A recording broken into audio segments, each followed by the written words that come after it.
The Adventures of Tom Sawyer by Mark Twain. Longman Simplified English Series. Chapter 2. The Fence is Whitewashed. Saturday morning had come, and all the world was bright and fresh. There was a song in every heart, cheerfulness in every face, and a spring in every step. Tom appeared on the pavement with a bucket of whitewash and a long handle brush. He regarded the fence thoughtfully, and his heart was filled with despair.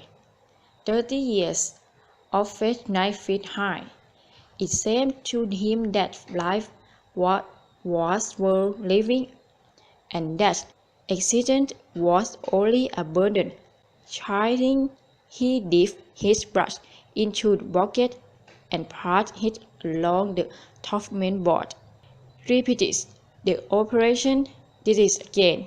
Compared the flying whitewashed step with the immensity of unwhitewashed fence, and sat down on a box distraught. Jim came dancing down at a jet with a bucket, thinking before this. Drinking water from the town pump had always been helpful work in Tom's opinion, but now it did not seem so. He remembered that there was company at the pump. Boys and girls were always there, waiting their turns, ratings, exchanging and trading, quarreling, fighting and falling about. He remembered that, although the pump was only 150 years away, James never got back with a bucket of water in less than an hour. Even then somebody generally had to go after him.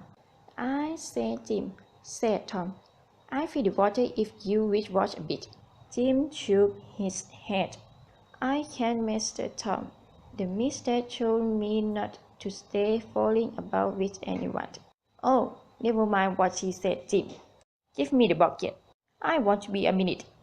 "She won't know." "Oh, darling Mr. Tom, she would tear my heart off. She would really. She never hurts anybody. She just gives them a little step, and who cares about that? Jim, I'll give you a marble." Jim was only human. This temptation was too much for him. He put down the bucket and took the marble. In another minute he was flying down the street with the bucket. Tom was whitewashing energetically, and Aunt Polly was returning to the house with a slipper in her hand and a triumphant gleam in her eye. But Tom's energy did not last. He began to think of the fun he had planned for this day. Soon he thought the three boys would come hungry along on all sorts of delightful sticks, and they would laugh at him for having to work. The every thought of this burned him like fire. He got out and examined his woolly world, its cousins of bits of toys, marbles, and trophies, and was not enough to buy even half an hour of pure freedom. At this dark and hopeless moment he had an idea, a glorious idea. He took the brush and went calmly to work. Presently Ben Rogers, whose mockery he had been dreading most, came in sight. In his hand there was a fine apple. Tom went on whitewashing and paid on attention to him. Ben stared a moment and then said, "Hi, you're in trouble, aren't you?" There was no answer. Tom regarded his last touch with the eye of an artist. Then he gave his brush another gentle sweep, and inspect the resort as before. Ben came nearer. Tom's mouth watered for the effort, but he started to work. "Hello, Tom," said Ben. "You have to work. And why is you, Ben? I didn't notice you." I said, "I'm going swimming. Don't you wish you could come?" "But of course you'd rather work, wouldn't you?" "Of course you would." Tom eyed the boy thoughtfully. "What do you call work? Why didn't that work?" Tom filled his brush with wash and answered carelessly, "Well, perhaps it is, and perhaps it isn't, but it suits Tom Sawyer." "Wash? Do you mean to say that you like this?" The brush continued to move. "Like this? Well, I don't see why I shouldn't like this. A boy doesn't get a chance every day to whitewash a fence." Ben had never thought of this before. He took a bite out of his apple. Tom waved his brush artistically to and fro. Then he stepped back to note the effect. He added a touch here and there and criticized the effect again. Ben was watching every move and getting more and more interested.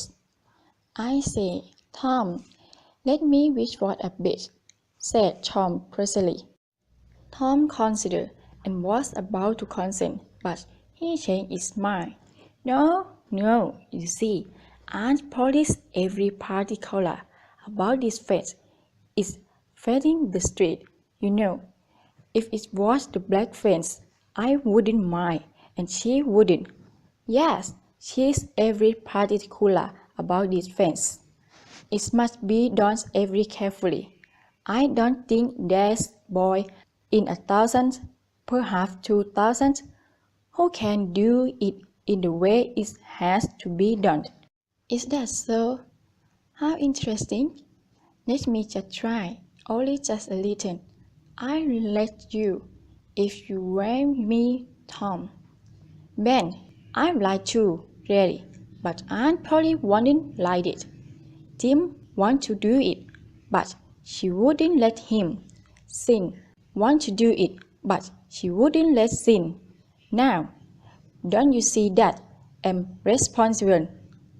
If you start to whitewash his fence, and anything went wrong—" "Oh, nonsense. I'll be very careful. Now let me try. I say, I'll give you my apple when I've nearly finished it." "Well, no, Ben, I mustn't. I'm afraid I'll give you all of this." Tom gave up the brush, with unwillingness in his face, but gentleness in his heart, while Ben worked and sweat in the sun. The retired artist sat on a bench in the shade close by, ate his apple, and planned the downfall of more innocent victims. Boys arrived frequently. They come to mock, but remained to whitewash.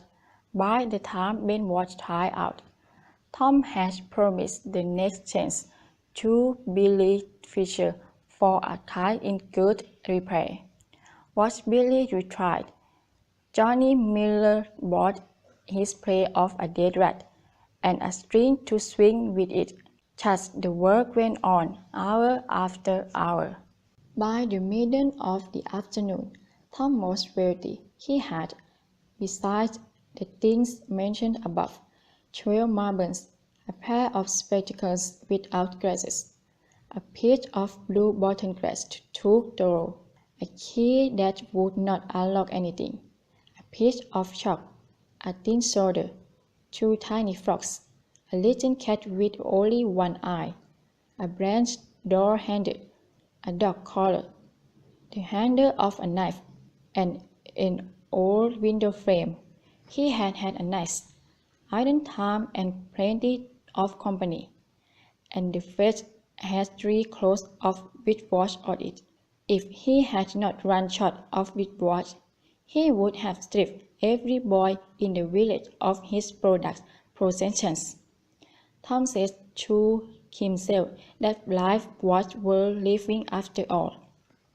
He had discovered, without knowledge, his great love of human actions in order to make a man or a boy desire a thing. It is only necessary to make the things difficult to obtain. The end, chapter 2.